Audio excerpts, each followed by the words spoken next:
Hello and welcome to the Temple of Tomes with your host, Indie Comics Jones. Today is January 7th, 2021, and this is episode 173. Today we're going to take a look at Thor, Marvel Comics, number 11, for a whopping $3.99. All right, so let's take a look at the cover first. This is a really exciting cover. I'm going to start the cover because the rest of the book I wasn't as thrilled about. But this cover, it's got nice dragon attacking Thor here, and Thor's responding with a nice veiny arm, swinging this hammer. Just a lot of action in this. Now, I hate to mention this, but this scene, this depiction here, does not occur in the comic at all. There's no fight or square off between these two characters. So, moving along, just want to say that this is a not recommend. I've done 3 comics this week. All 3 have been Marvel, so you'd think this would have been a marvelous week, but all 3 are a not recommend. I did love the art in this, I'll give it that. We start off, we get a blurb about the Thor story that has been going on so far. And this is nice that they're doing this, kind of bringing us up to date. This is Prey. It's part 3 of 6. Donny Cates is the writer. Nick Klein has been fantastic as the artist. And I just want to mention the cover was Olivier Coipel, I'm not sure, and Laura Martin. Let's take another look at that because they really did a nice job on that. Wow. That would make a nice wall poster if I don't say so myself. So let's get into the comic. Okay, the parts I had with this is I feel like Donny Cates is holding back. Not that he's digging deep within himself to find the story rather than reaching out to what's around him. And I think it might be a little politically motivated as far as him not wanting to get in hot water by saying something he shouldn't.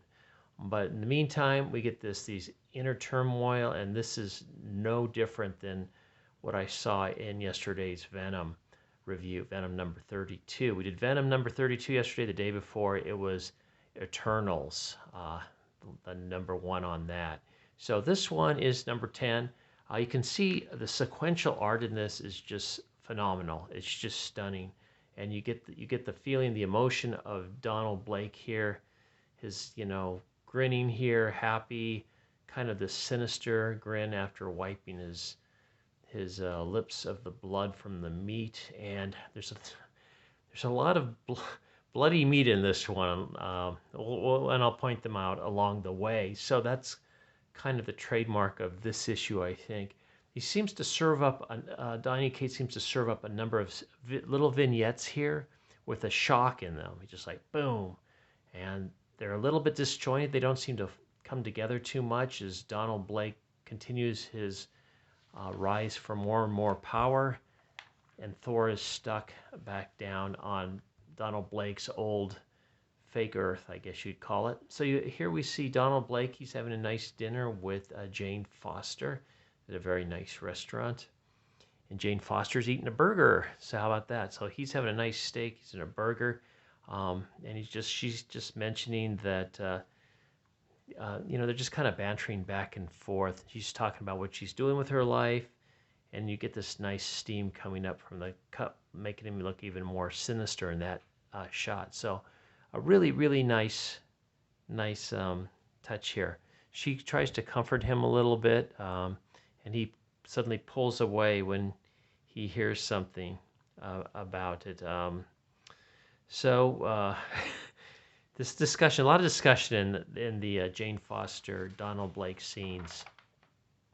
Then we find Thor. He is stuck where Donald Blake was before, just before Donald Blake destroyed it, basically, and he's in this hell.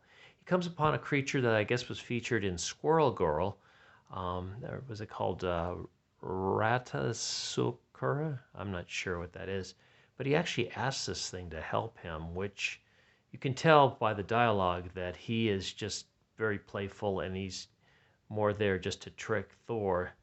And Thor actually asks him to help him, and he responds with, "Asgard is empty, Thor." So that's what he's got going on with him. Now we go back to the Dimension Blood, and this is where all of Thor's people have ended up. And this is just a marvelous shot. I mean, you got these huge skeletons and everything. And there's a little bit of talking between, I can't think of this guy's name, and Lady Sif, however you say her name. And you can tell she's very solemn while he's gorging himself on red meat again. So we got that red meat theme going. So she goes off to see Big Bill, who's been recuperating with all these strange creatures around him and whatnot.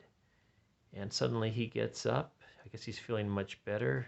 And he wanders into this other room, and we've got Lockjaw here eating red meat. And he actually gives a little bit of dialogue back to the characters here. And he says, but Thor forgot. So we had Asgard is gone, and now Thor has forgotten. So a little disconcerting. Now we're back at the restaurant. And you can see it looks like Donald Blake's getting more and more antagonized by what Jane is telling him. I don't want to go into the dialogue here because it's just so much of it. And at one point, he just freaks out after Jane tells him that she was Thor for a while. And we see this scene where Donald jams, for shock value, a knife into her hand as the table items go scattering. And the next splash page, these ads are really annoying. We get this fantastic shot of Donald pulling the soul out of the soul. I guess it's like the Thor soul, because you see Thor there as well. So trying to get that more power out of her as the knife is lingering in her hand and the plates are going everywhere and the red meat is there again. But we find out that this is just what he is kind of fantasizing, and everything is really pretty normal. There's no knife in her hand or anything. He says, I have to leave. This is very upsetting to him, and the only reason he doesn't do more to her is because she has always been kind to him, and he remembers that.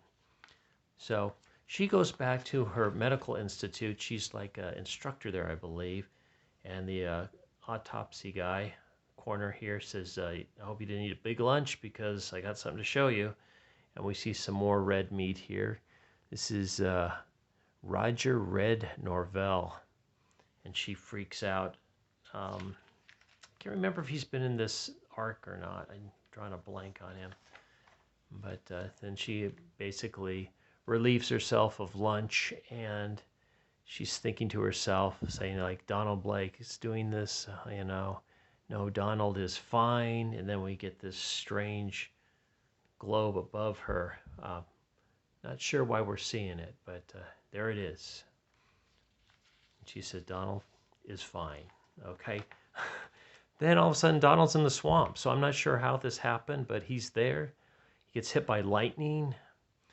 And first he says, show yourself, and says, I was not hiding. I was hunting. You now get up. That's what's being told to Donald. And this was a little confusing to me, but this is the last page for this issue. And it's a frog dressed as Thor. It says, get up and run. So I'm not sure at all what's going on. This is a to be continued. That's where it ended. Like I said, it's a disjointed story. I went through it a couple times. This is the cover for the next issue. Boy, it's hard for me to stay with this. I'm just hoping. I love Nick Klein's art, though. It's all pretty much just keeping me staying with this at this point. But it's not a recommend in any sense of the word unless you really like Thor and really understand what's going on, because it's a little disjointed to me. So thank you for stopping by and listening to me ramble on. As always, please subscribe if you haven't. Please hit the like button. And please leave comments. Love to hear from you. And for that, Indie Comics Jones thanks you for stopping by the Temple of Tomes. And as always, I bid you adieu.